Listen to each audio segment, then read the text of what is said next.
Walumbe ojja gisanga mu katale wonna mu ggwanga Uganda ne mu buli awatundibwa sinema z'ebina Uganda gyeri ojja gifuna.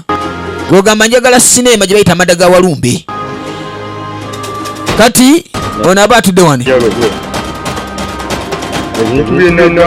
bamubuuze ebintu bye nakugambye wabikoze ne munno gw'obadde naye wali akutuse kati gwaddako bw'obanga bikulemeredde gwamanyi yatya omwavu nagamba nze mwavu ate kati nze gwe bagamba ebyo ngenda kukola ntya kati nze mumanga muntwala muba mwagala kuntwalira ki omanyi okubanga ali awo kyekimunyingidde yamenka yatan kiki kati laba sinema omanyi omuntu okuduka nga alimu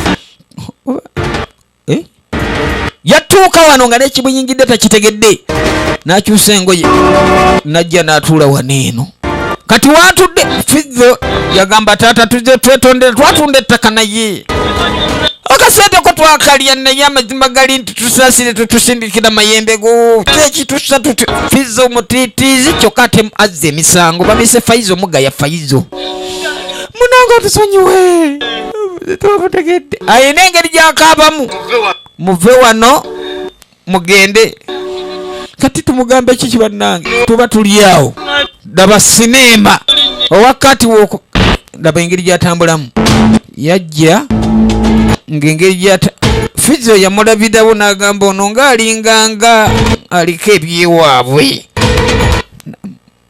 bw'atuuka wano daba nno omwavu omanyi tuba tukola jangu twekweke wano wekkanya naye nga gyawunye dda wekkanye tuno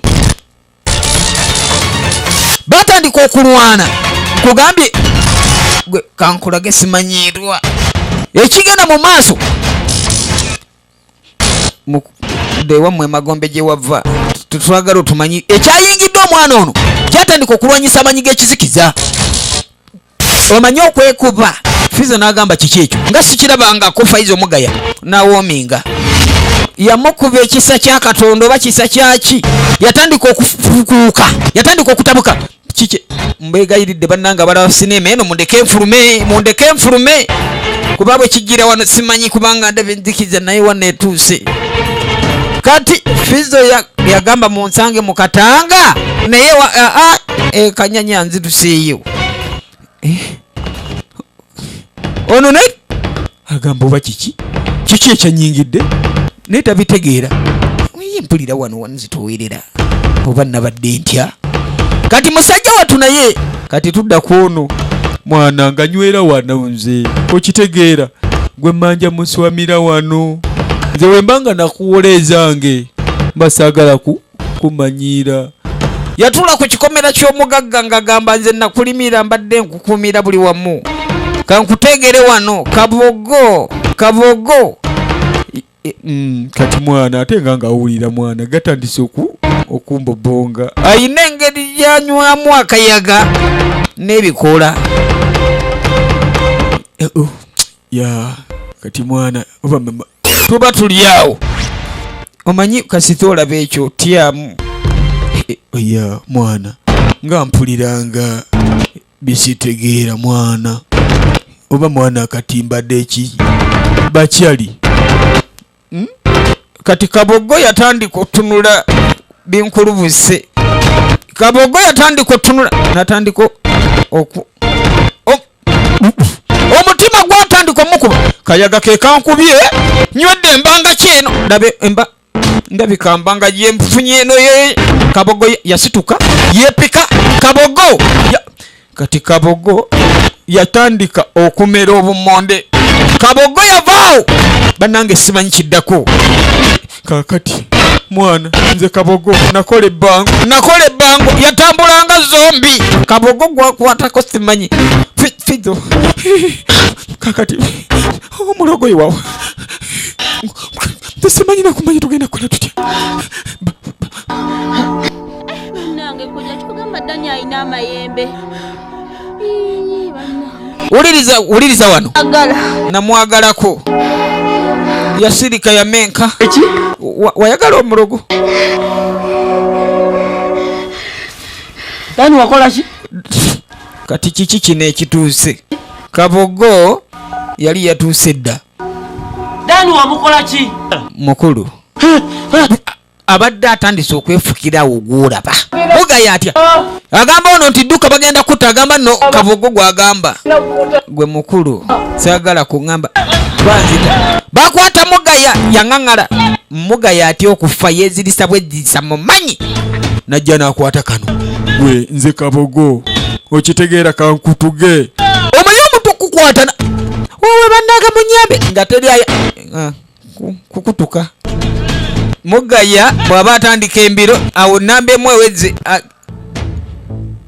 mbagambye Kabogo yatandika ofuuka ekyenyerwa. Gw'omaze okufa oba weefiisiza bwefiisa gw'owedde kati kaŋŋende ntulugunye ekyalo ekirala. Nkugambye agasseemu akayaga bw'akagasseemu n'agattamu Amadda ga Walumbe kati kimanyi oba kina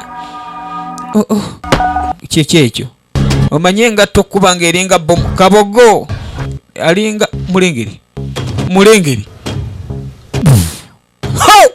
kyonna ekiddako simanyi.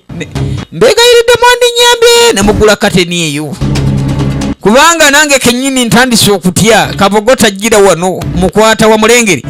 Kiki ekyo? njaga gyenywa bulijjo nga tenko. Ono yatuuka wano n'agwambala. Nkugambye nagamba kiki empulira mpulidde ng'ekimpaako emabega kye sitegeera. Kakati nze Kabogo bulijjo enjaga njinywa siganye enkuva naye embaga ya leero ng'ate empulira eyabya yepise gweyimirira onsuuleko nina wendaga okoma wa ssebo yakwata ono vaayo boda yajjajja atumye mu katale ka Mabuulo wowe naye nga ne bw'olajja n'otya omusolo bannange ennaku zino nze gunsobera gwina engeri gye gunnumamu kyokka n'obeera awo. Ono naye yali apaakinze wano ono yajja nagamba mukulu boda jinjazikeko ono gikima ku maziika. Wowe bannange omanyi okubanga nfudde nze wowe omanyi omuntu okuvuga piki nga tukyagenda maaso ne sinema tukyagenda ekikumi kyatabuka ekikumi. Nze Kabogo bwe mbanga oba omuntu saagala yimirira mu kubo beetwala mbiro kale omanyi saagala kumanya. Nze Kabogo bwe mbanga oba omuntu mba saagala kubeerawo na muntu ayimiridde mu kkubo muveeyo omunaku waabwe bantwalira kyembiro kati ekkubo likomye yagamba kampaakinge wano ekijja kijje yadduka kati Kabogo nze Kabogo mbabuulira saagala muntu amanyiira Walumbe waba nnyingidde mba njagala ndage Walumbe nti kati bwe nalinga mbeera mu kyalo naddukanga zombi. Kabogo yatabuka bagambe bakayisa Amadda ga Walumbe omanyamira kati nze omwavu nzirawa.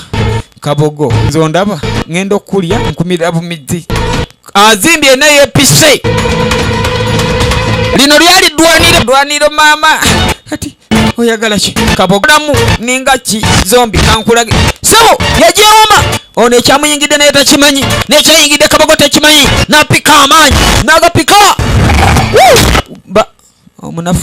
omunaku waffe akutuse maama akutuse simanyi nakumanya. Kabogo abajja olw'ekyamukuba n'atandika okumenka kiki ekyo ndaba ki? Kabogo yamenka kiki ekyo ate bannange wowe tolekere part 2 part 1 owedde jukira yagisa Amadda ga Walumbe part 1 mulinde part 2. Amadda ga Walumbe Niko Films Uganda yabadde agituddemu kale tulabagane tulaba ki ekikonkona mweraba